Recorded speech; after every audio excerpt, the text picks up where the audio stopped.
Which are the best companies to invest in?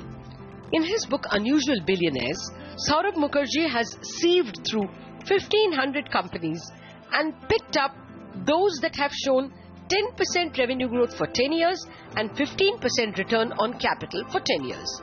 He has found 7 such gems. Today we discuss 2 outstanding companies.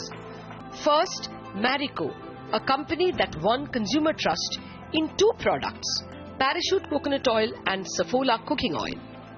The other gem is Astral Polytechnic, an unsung leader in the unglamorous world of plumbing and pipes.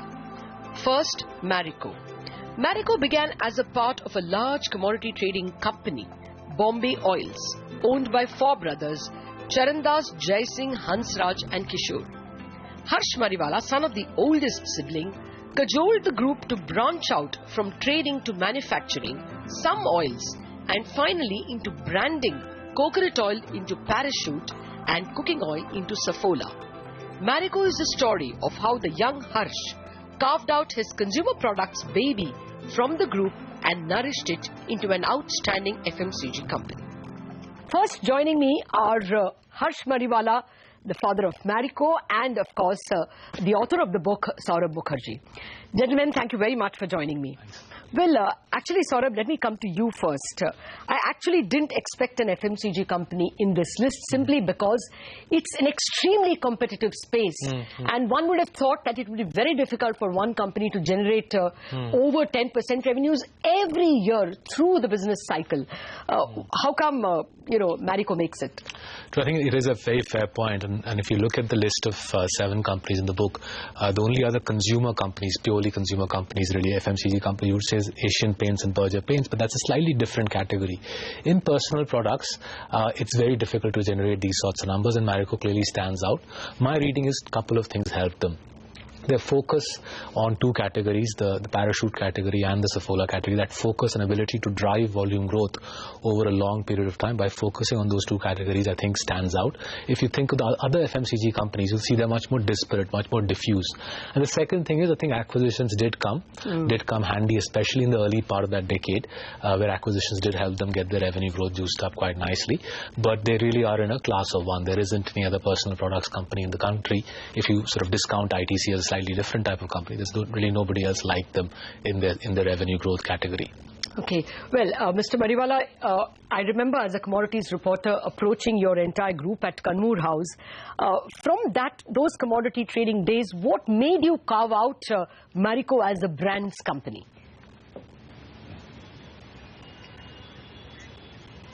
So, as you know, Latab, before Marico was formed in the year 1990, it was a part of another company, Bombay Oil Industries. And Bombay Oil comprised of 3 different businesses. We had the consumer products business, we had a chemicals business, and we had a spice extracts business. And there was no synergy between these 3 businesses. So there were always issues relating to lack of synergy and conflicts because it was not suiting the other profit centers. So that was one of the reasons why I was able to advocate to the family that please allow me to spin this off as a separate company only concentrating on fast-moving consumer goods.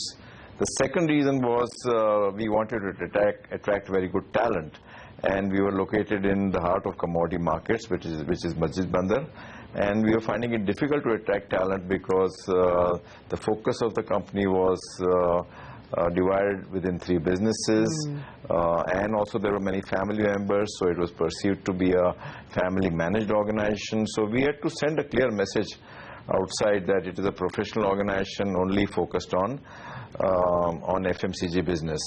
The third reason is that the allocation of resources between 3 different businesses was getting difficult, because of the fact that each business needed a different resource allocation. So I was caught in the trap of not able to plan my own future because of lack of clarity on allocation of resources.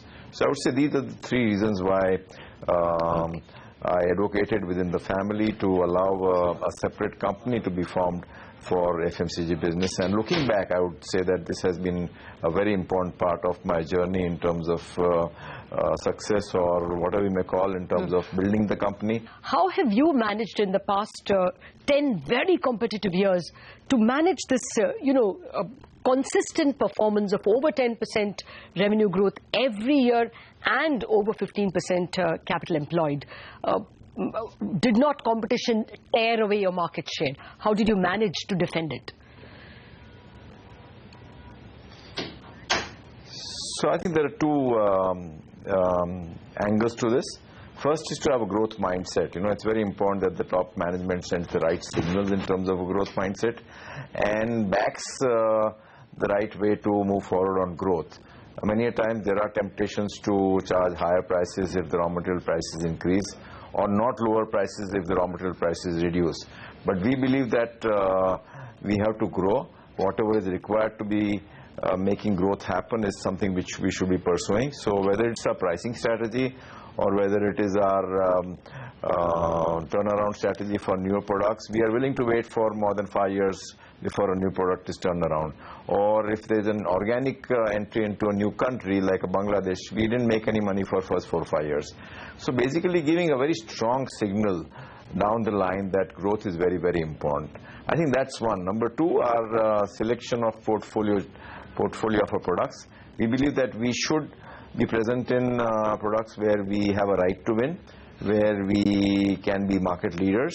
So that could be through a pioneering approach, it could be through some innovation which we have done or in the pipeline, so that whatever we do, we should become market leaders. Saurabh, how would you look at this? This is an outstanding performance, primarily on the basis of, basically two brands, Parachute and Saffola.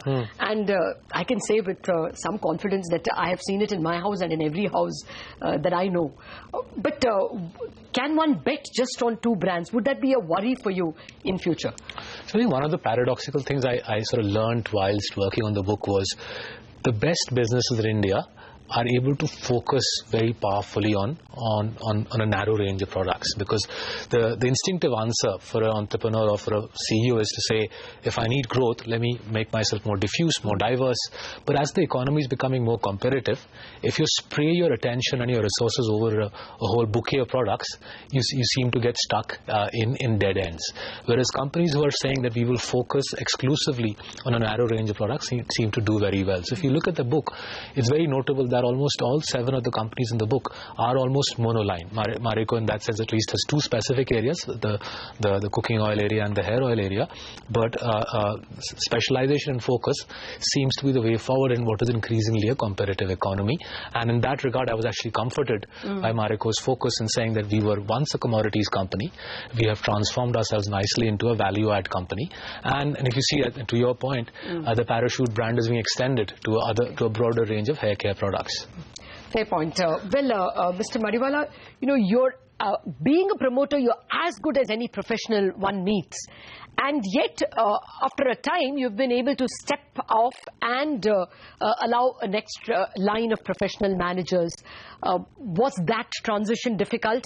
And in the first place, is it easy for a promoter to be as professional as you?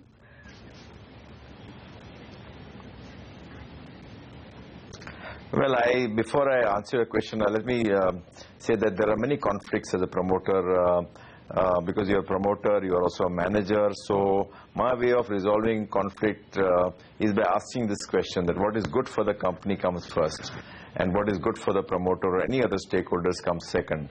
So if I look back at the decision of stepping down from the role of the managing director, I thought it was good for the company, because there was this person who had done well for last 10 years, been with me, young, ambitious, and wanting to get into the shoes of managing director.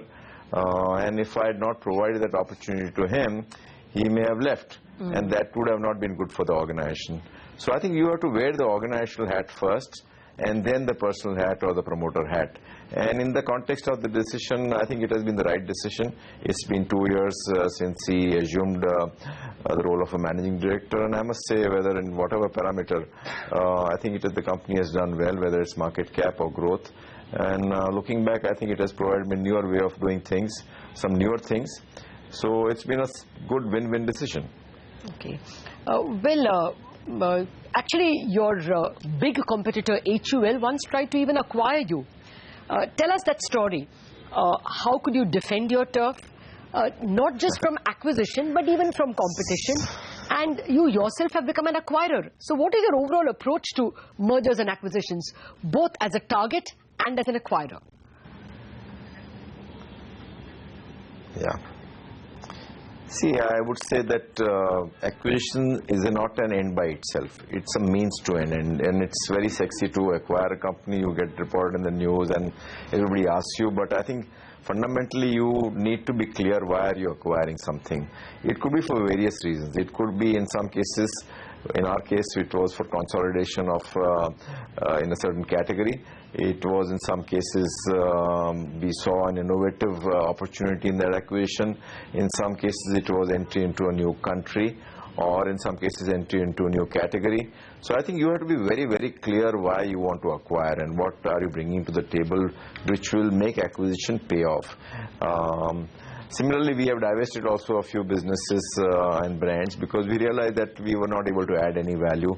We could not become market leaders in a brand like Sweekar or Still, or we had acquired a business in US in the spa business. It was a B2B business, but we realized that we were just not able to scale up. So at some stage when you realize that it's not taking you to your overall the way you want the business to grow, it's better to divest. So I would say that you have to look at acquisition divestment in that context. Separately, coming to HUL, yes, they wanted to acquire us, and there were a lot of initiatives and a lot of inquiries and approaches made to me at that time, and I'm talking of many, many years back, almost 20 years back, because we were competing with them in Nihar through our Parachute brand name. And they were very aggressive at that time, but we were very confident that we have a strong brand and we will not sell it out to them. So finally what happened was that we took them on and they got some market share, but not at our cost, but at the cost of some other weaker competitors.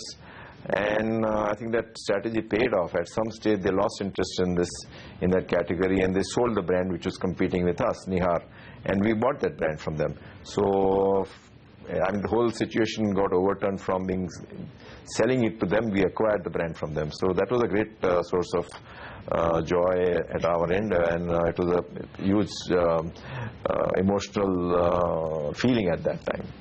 Okay, Mr. Mariwala, we'll leave it at that. It was a pleasure listening to your story. Thank you very much for joining us in our journey of Unusual Billionaires.